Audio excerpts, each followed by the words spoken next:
ఇక లెబనాన్ సిరియాలపై అనూహ్య దాడి జరిగింది. రెండు దేశాల్లో ఒకేసారి వందల పెజర్లు పేలిపోవడం సంచలనంగా మారింది. ఈ ఘటనలో 11 మంది మృతి చెందగా 4,000 మందికి పైగా గాయపడ్డారు. ఒక్క సిరియాలోనే 7గురు మరణించినట్టు తెలుస్తోంది. గాయపడిన వారిలో లెబనాన్లోని ఇరాన్ రాయబారితో పాటు హెజ్బొల్లా కీలక నేతలు ఉన్నట్లు తెలుస్తోంది. దాడి వెనుక ఇజ్రాయెల్ హస్తముందనే ఆరోపణలు వెల్లువెత్తుతున్నాయి.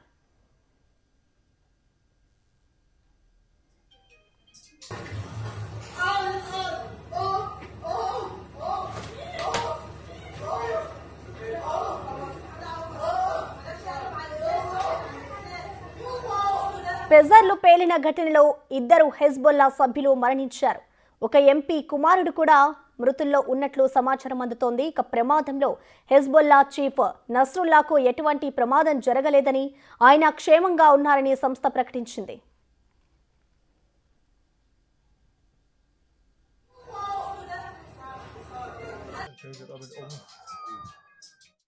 మరోవైపు పెజర్లు పేలిన ఘటనపై నిపుణులు కూడా ఆశ్చర్యం వ్యక్తం చేస్తున్నారు. పెజర్లను పేల్చిన వారికి సెల్ ఫోన్ పేల్చడం సాధ్యమవుతుందా? అదే జరిగితే భారీ విపత్తు తప్పదా అనే అంశం హాట్ టాపిక్ గా మారింది. ఆధునిక యుగంలో అందరూ 2-3 సెల్ ఫోన్లు వాడుతున్న క్రమంలో సెల్ ఫోన్లను పేల్చితే చాలా ముప్పు వాటిల్లే అవకాశం ఉందని, అసలు పెజర్లు పేల్చినట్లు సెల్ ఫోన్లను చేయగలరా? మన చేతిలో ఉన్న సెల్ ఫోన్లు సేఫేనా అనేది చర్చనీయాంశంగా మారింది. రోజు రోజుకి పెరుగుతున్న టెక్నాలజీయే మానవుల పాలిట శాపం అవుతుందా అనే సస్పెన్స్ కొనసాగుతోంది.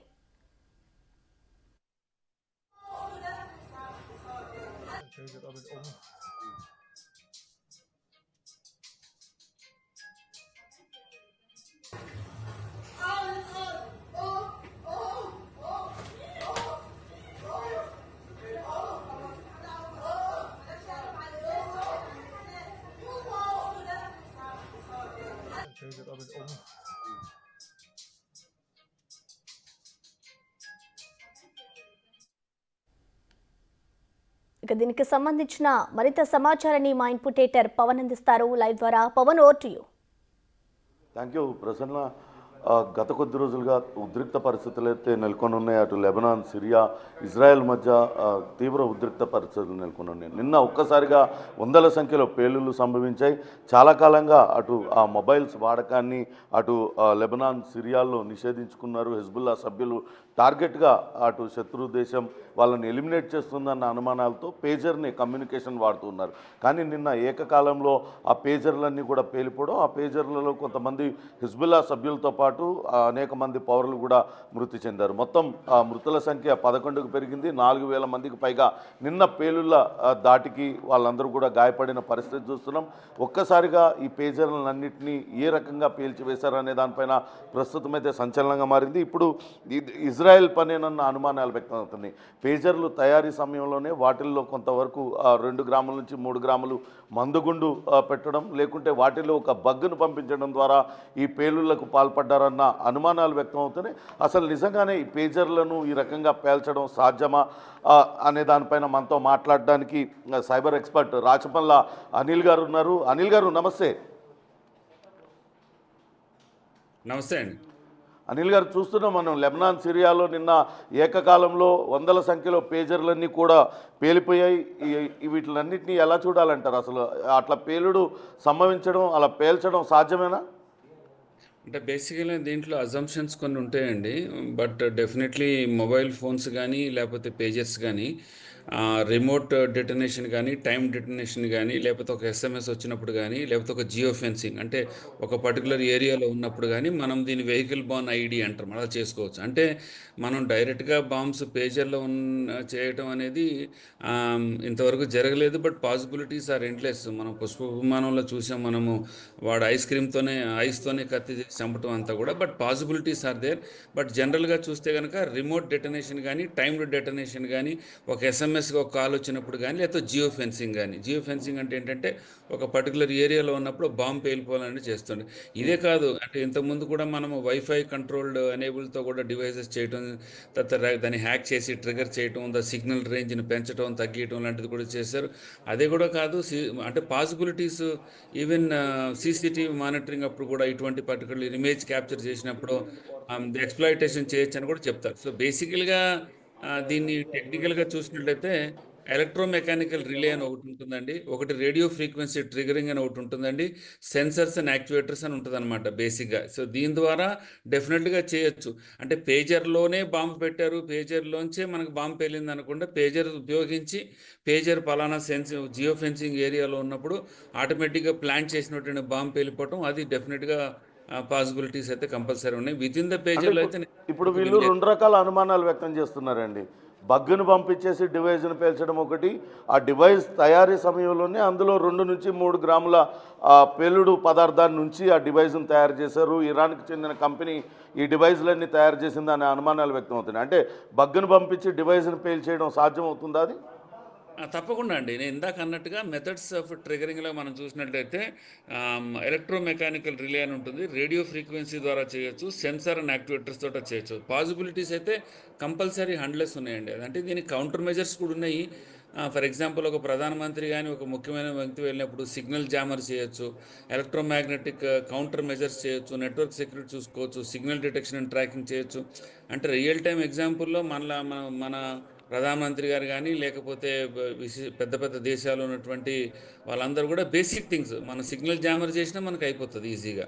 సో ఆ కౌంటర్ మెజర్స్ అనేది అటువంటి లేని టైంలోనే ఇవి పనిచేస్తాయి అనమాట అండి. అంటే ఇప్పుడు అంటే ఇంత ఇంతవరకు మనం లేటెస్ట్ మొబైల్ టెక్నాలజీ అంతా పెరిగిపోయింది. ఐఫోన్ 16 ఇంకా ఫోన్లలో అత్యంత ఆధునికమైన టెక్నాలజీతో కొత్త కొత్త ఫోన్లు వస్తున్న తరుణంలో ఈ హిజ్బుల్లా సంస్థ ఇంకా పేజర్లను ఎందుకు వాడుతుంది? అంటే దాన్ని ట్రేస్ చేయడం కష్టమనే భావంతో వాళ్ళు పేజర్లు వాడుతున్నారా? లేకుంటే మరేదైనా కారణం ఉందా? అంటే పేజర్ ఈజ్ బేసికలీ ఎన్క్రిప్టెడ్ అండి. వాట్సాప్ లాగా మెసేజ్ అక్కడి నుంచి వస్తే ఇక్కడి నుంచి వచ్చే వరకు ఏం తెలియదు. అన్లెస్ సర్వీస్ ప్రొవైడర్ చెప్తేగా మనకు తెలియదు. అదే ఫోన్ అనుకోండి, దెర్ ఆర్ పాసిబిలిటీస్, అంటే డిఫరెంట్ వేస్లో కూడా మనం హ్యాక్ చేయొచ్చు. సో పేజర్ అనేది హ్యాక్ చేయడానికి పాసిబిలిటీస్ కొంచెం తక్కువ, ప్లస్ వాడకం కూడా చాలా తక్కువ. దాని మీద ఎవరు ఫోకస్ చేయరు, దాని మీద కమ్యూనికేషన్ చేస్తారన్న ఆలోచన కూడా ఎవరు రాకపోవచ్చు, కావచ్చు బహుశా దాన్ని ఎంచుకోవచ్చు అనమాట అండి.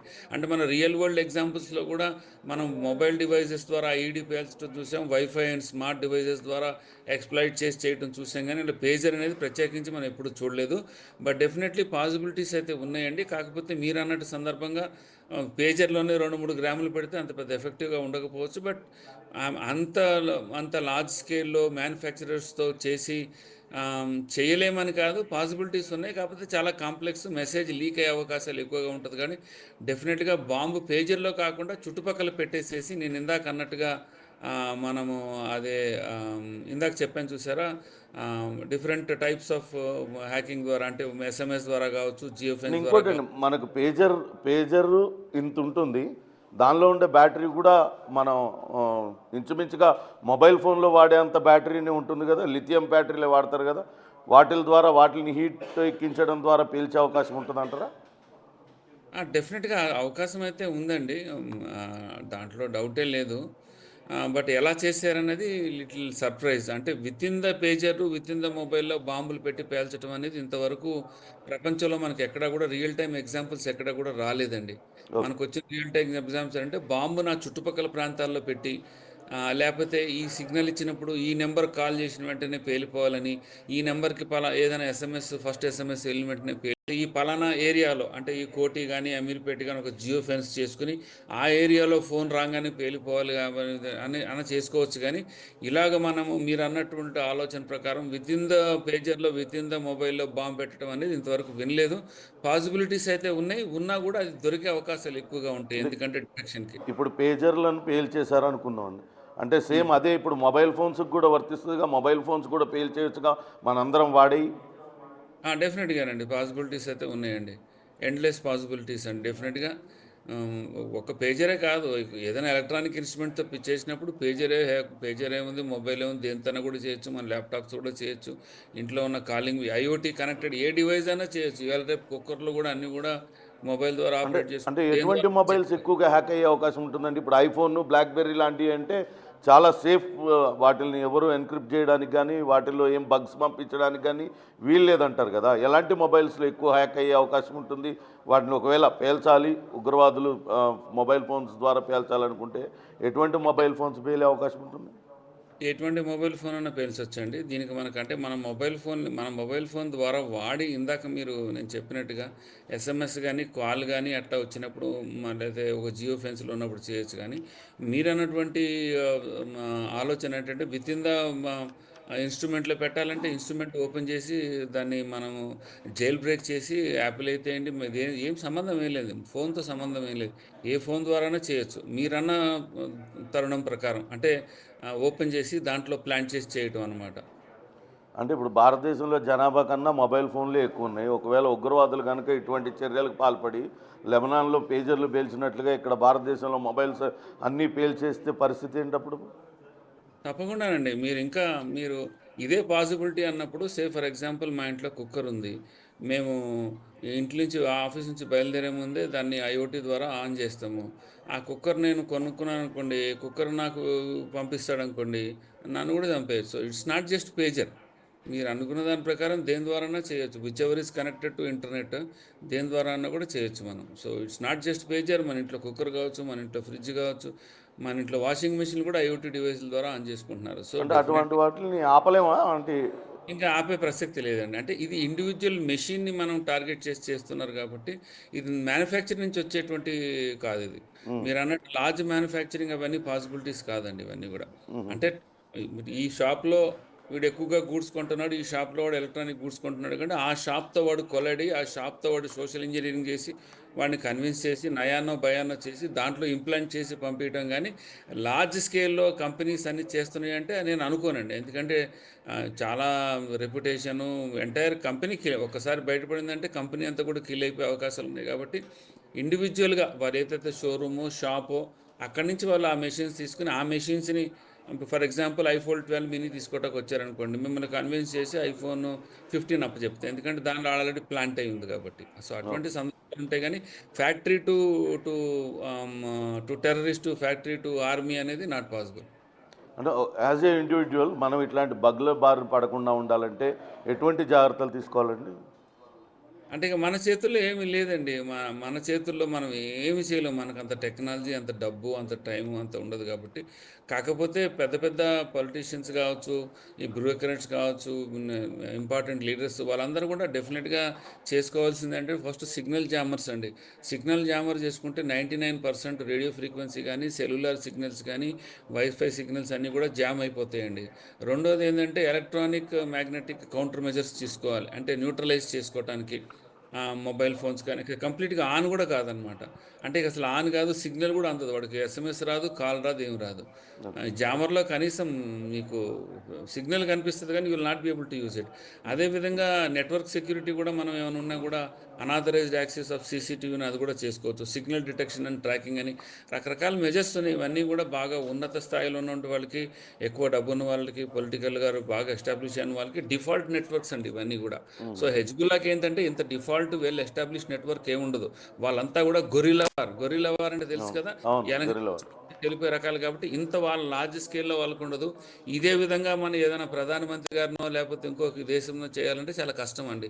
ఎటువంటి ఎత్తులు పై ఎత్తులు వేసినా కష్టం. ఎందుకంటే ఆయన ఉన్న చోట అంతా కూడా జామర్ ఉంటుంది. ఆయన ఉన్న చోట వెహికల్ కూడా పోనీయరు. ఆయన ఉన్న చోట డ్రోన్ కూడా పడిపోతుంది. సో ఇవన్నీ కూడా పాసిబిలిటీస్ ఉన్నాయి కాబట్టి ఇదేంటంటే హెజ్బుల్లా అనేది ఒక గొరిల్లా వార్ సంస్థ. వాళ్ళకి ఇంత లెవెల్‌లో టెక్నాలజీ ఉండదు కాబట్టి డెఫినెట్లీ అది. సో ఇప్పుడు తాలిబాన్ చూసారనుకోండి they are not allowed to use any electronic instrument. వాళ్ళు ఒక టీవీ డిబేట్ ఇవ్వాలన్నా వాళ్ళకి రూల్ ఉంటుంది. 100 కిలోమీటర్స్ యువతలకు వచ్చి వాళ్ళు టీవీ డిబేట్ ఇవ్వాలి. అటువంటివి చేస్తే తప్పితే కానీ వాళ్ళకి ఏం లేదు. బట్ పాసిబిలిటీస్ అయితే ఎండ్‌లెస్ అండి. ఓకే.